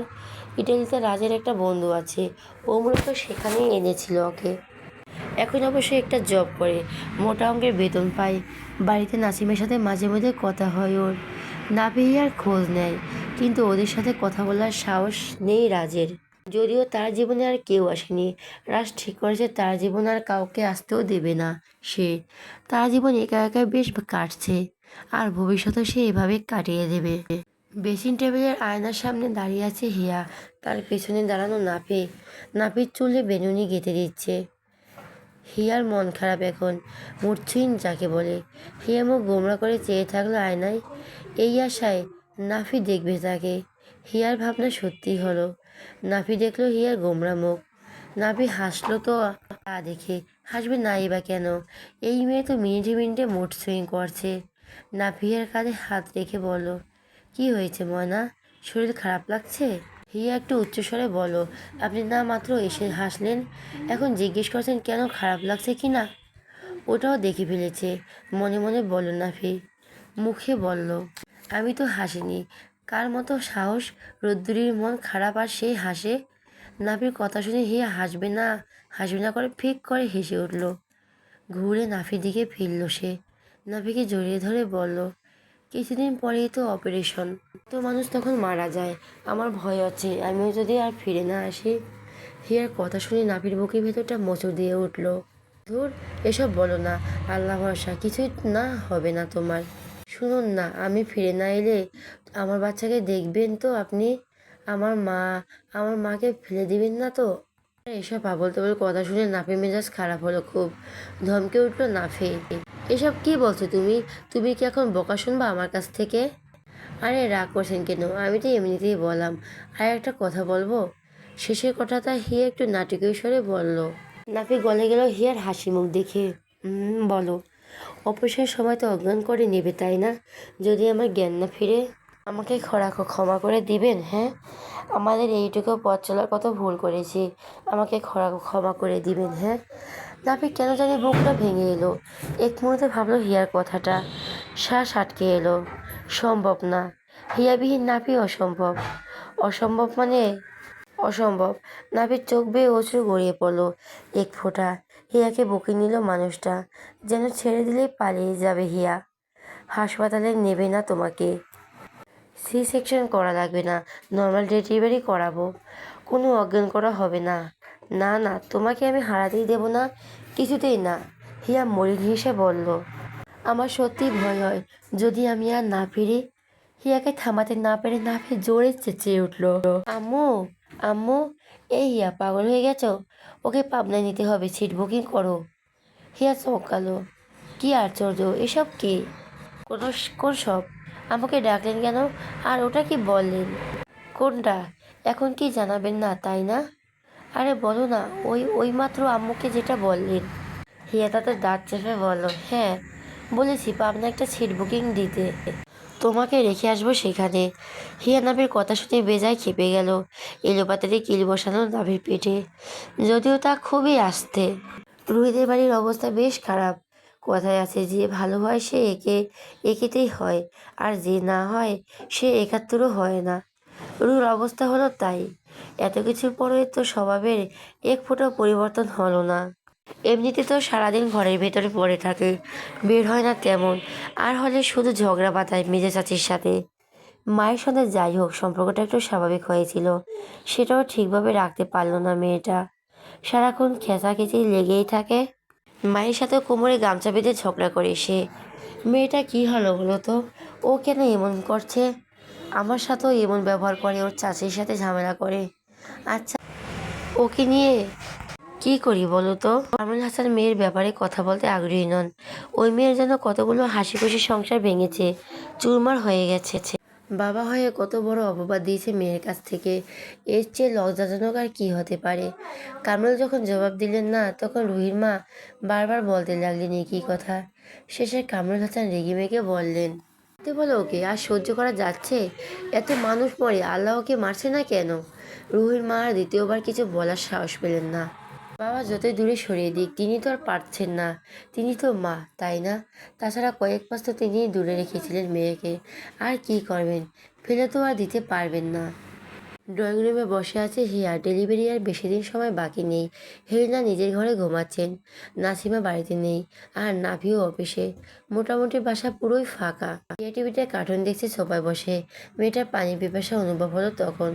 অন্য সময় কেউ পাশে থাকলে তাকেই দিতে বলতো পানিটা, কিন্তু এখন হাতের নাগারে কেউ নেই বিদায় হিয়াই নিজেই গেল পানি আনতে। ডাইনিং টেবিলের উপর ছিল তাই। হিয়া জগ থেকে পানি ঢেলে আবার সোফায় এসে বসলো। গ্লাসের পানিটা খেতে নিল সে। অল্প কিছু পানি খাওয়ার পর হিয়ার পেটে কেমন চাপ লাগলো।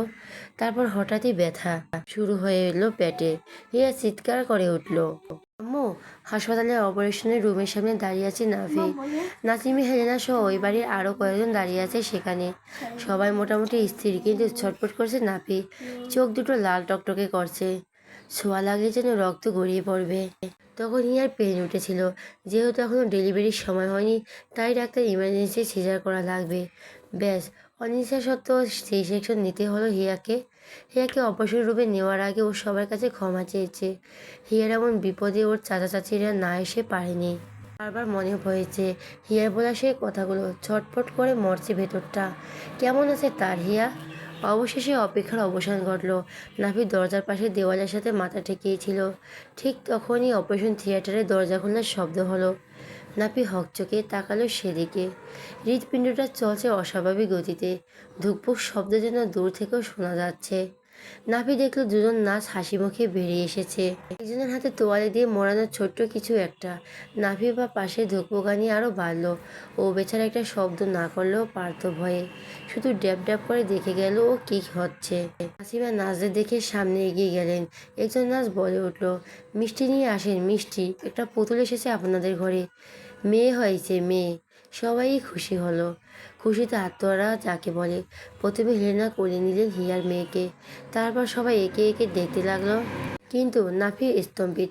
তার মেয়ে হয়েছে, পুতুলের মতো মেয়ে। আচ্ছা, পুতুলের মা কেমন আছে? নাফি আগে মেয়েকে দেখার আগে নার্সকে বলল, রোগী কেমন আছে? মানে আমার হিয়া কেমন আছে? সুস্থ আছে, ঘন্টা দুইয়ের মধ্যে বেডে দিয়ে দেব। নার্সরা চলে যেতে হেলেনা এলেন নাফির সামনে। ছোট পুতুলটাকে সামনে ধরলেন নাফির। তোমার মেয়েকে দেখবে না নাফি? নাফি দিশেহারা হয়ে দু হাতে শার্টের মুড়ে নিল। এরপর মেয়েকে কোলে তুলে নিল সে। নরম তোয়ালাটা সরিয়ে দেওয়া হলো মুখের কাছ থেকে। নাভির চোখ দুটো ভরে উঠল তার মেয়েকে দেখে। একদম হিয়ার পটকপি। বাচ্চাটা কেঁদে উঠল তখন, সাথে নাফিও কেঁদে ফেলল। তবে এই কান্না দুঃখের নয়, সুখের। এই কান্না পূর্ণতার। বলতে পারিস না তুই অলক্ষী? কোন ভুলের সাজা হিসাবে যে আল্লাহ তোকে আমার মেয়ে করেছিল আমি জানি না। রুহির মা এরপর দুহাত তুলে আকাশের দিকে তাকিয়ে বললেন, ও আল্লাহ, এই অলক্ষীর হাত থেকে আমাদের মুক্তি দাও। আল্লাহ, বাঁচাও আমাদের। রুহির হঠাৎ যেন কি হলো, আর একটা কথা বলতে পারলো না ও। বলার মুখ নেই ওর। শেষ মুহূর্তে এসে কেন শয়তানের ধোকায় পড়লো ও? ওর কালো থাবা থেকে ওই ওই ফুটফুটে বাচ্চাটাকেও ছাড়লো না ও। হায় আল্লাহ! হিয়াকে হসপিটাল থেকে বাড়িতে এনেছে বেশ কয়েকদিন আগে। রুহি বাড়িতে নিজের মায়ের সাথে জেদ ধরেছিল ও হিয়ার বাচ্চাকে দেখতে চায়। ডিভোর্সের পুরো কথাটা রুহি লুকিয়েছে সবার কাছ থেকে। রাজ অবশ্য নাসিমাকে জানিয়েছে। রুহি এখনও নাপিদের বাড়ির বউ, তাই রুহির মা আর না করেনি। এমনিতেই রুহি আগের চেয়ে স্বাভাবিক হওয়ার চেষ্টা করেছে। রুহিকে নিয়ে রুহির মা এলো হিয়াদের বাড়িতে। রুহিকে দেখে সব খুশি অবাক হয়েছিল, কিন্তু ভদ্রলোকের বাড়িতে এসেছে তলিয়ে তো তাড়িয়ে তো আর দিতে পারে না। নাসিমা সাদরে মেহমানদারি করলেন, কাউকে বুঝতে দিলেন না ডিভোর্সের ব্যাপারটা। রুহি এলো, হিয়া কথা বলল না ওর সাথে, একবার ফিরেও তাকায় না ওর দিকে। কিন্তু সবাইকে অবাক করে দিয়ে রুহি হিয়ার পায়ের কাছে বসলো।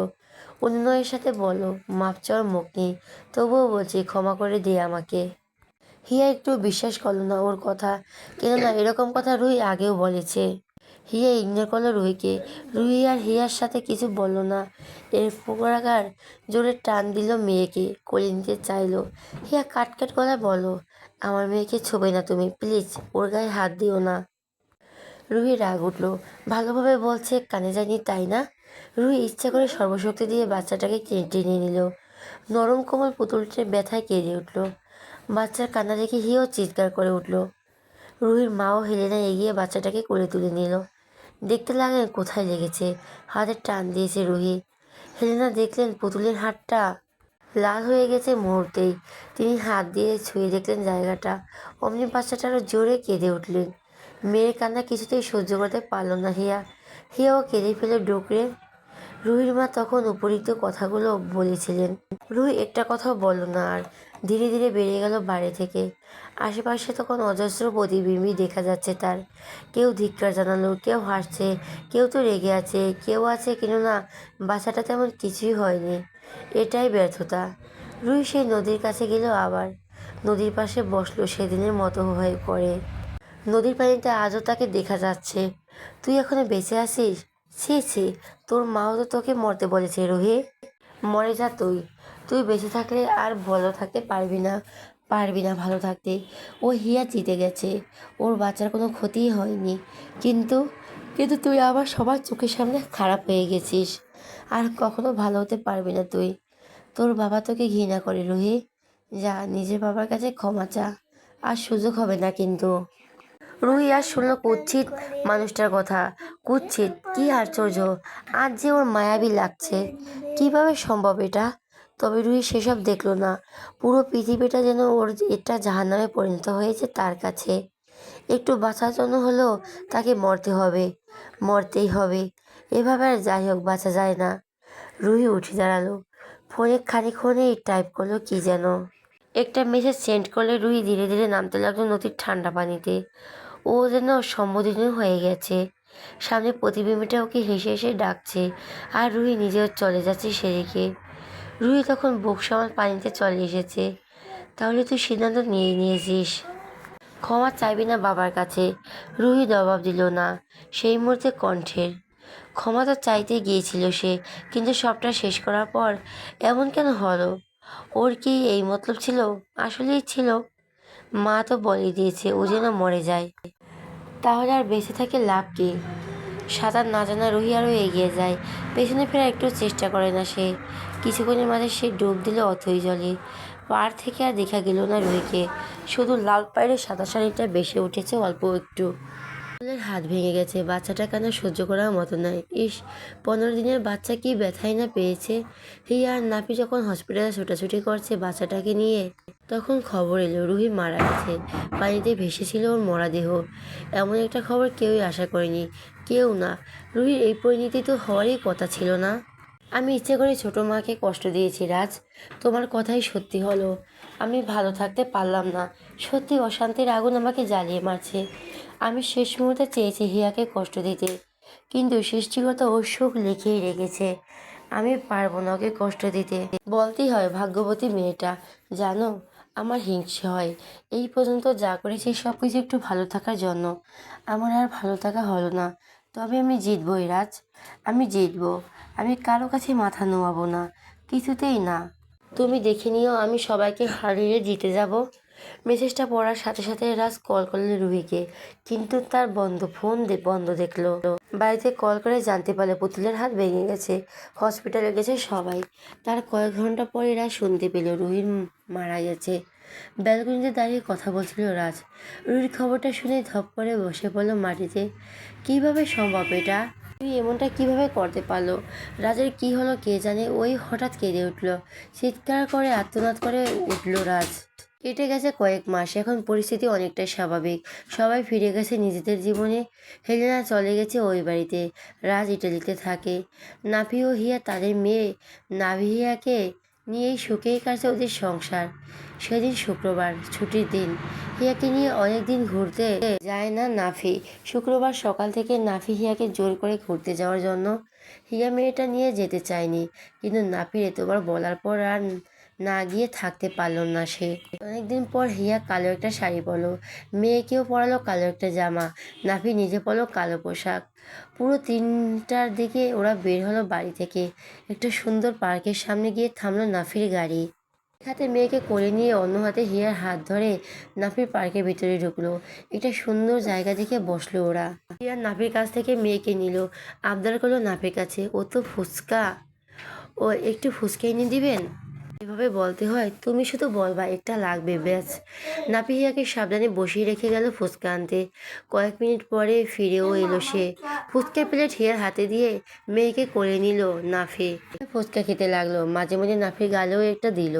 সূর্য তখন পূব আকাশে, মিঠা ঝলমলে রোদ তখন হিয়ার উপর এসে পড়লো। গাছের তলায় তা কয়েক খণ্ডে ভাগ হয়ে গেছে, যেন রোদ লুকোচুরি খেলছে। হিয়া তখন খাওয়ায় ব্যস্ত। নাফি মুগ্ধ হয়ে দেখতে লাগলো হিয়াকে। কয়েক মিনিট পর রোদটা পুরোপুরি এসে পড়লো ওদের গায়ে। এবার শুধু হিয়া নয়, নাফি ও নাভিয়ার শরীরেও লাগলো সেই রোদ। নাভিয়া কেঁদে উঠল তখনই। হিয়া নাভিকে বিরক্ত না করে নিজেই নাভিয়াকে খাওয়াতে লাগলো। নাভিয়ার মুখে ফিটার দিয়ে নাভি বলে উঠল, জানো রোদ্দুরি, সুখে লুকোচুরি শেষ হয়েছে আজ। শেষ বিকেলের রোদটা হয়ে নেমে এসেছে আমাদের উঠানে। জীবনের এত বাদ পেরিয়ে অবশেষে বুঝলাম এই সুখ নামক রোদ কখনো হারায়নি। এই রোদটা লুকোচুরি খেলেছিল আমার সাথে, লুকিয়েছিল এই দিনটির অপেক্ষায়, যেন শেষ পর্যন্ত এসেই দাঁড়ায় একই আকাশের নিচে, পাশাপাশি কাছাকাছি। অবশেষে দেখা গেল আজ আর কোনো বাধা নেই। তুমি, আমি আর আমাদের পূর্ণতা। পূর্ণতা। আমরা আজ পরিপূর্ণ, তাই না? নাভিয়াকে টেনে নিজের পাশে বসালো। ওদের সামনে বসে থাকা একজন লোককে ডাকলো নাভি। নিজের ফোনটা লোকটার কাছে দিয়ে বলো, একটা ছবি তুলে দিন। লোকটা এমন কিউট একটা পরিবার দেখে না করলো না। নাভির হাত থেকে ওটা নিয়ে ক্যামেরা ধরলো ওদের সামনে। মুখে বলো, হাসুন একটু। লোকটার কথা শুনে হিয়া খিলখিল করে হেসে উঠল। হিয়ার হাসি শুনে নাফির আর খুশি হলো।